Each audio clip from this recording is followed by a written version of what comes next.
Sa barangay, para bang may lumilitaw kay Mark na ES, Executive Secretary, parang Barangay Secretary. Oh, may ganon. Ang Treasurer naman, parang Budget Secretary. Oh, may ganon. Oh, may ganon. So, ang Barangay Secretary, ang role ng Barangay Secretary is to keep the records, mga minutes, mga correspondence, gagawa ng mga minutes. Habang nagdebate yung mga konsihal, Habang nag-aaway. nagdebate yung mga konsihal, mga kagawad, siya yung taga-gawa ng minutes. So, the Barangay Secretary is not allowed to participate in the discussion of the barangay.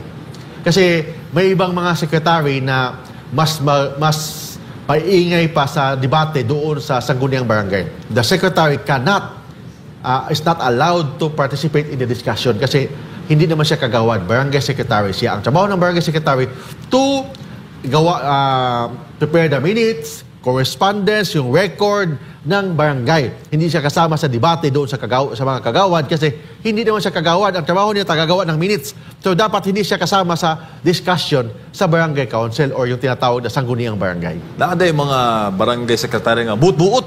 O magbuot-buot na hindi naman siya konsihal or kagawad, mag-participate doon sa discussion. No, ang trabaho ng barangay secretary, tagagawa lang ng mga minutes. Buot-buot, bisag way labot. O ganun yan. Then ang treasurer naman is to maintain the funds ng barangay, to collect, para siyang BIR, to collect barangay fees. BIR. O yan. And also to keep financial records. Thank you kay Mark. Simona, may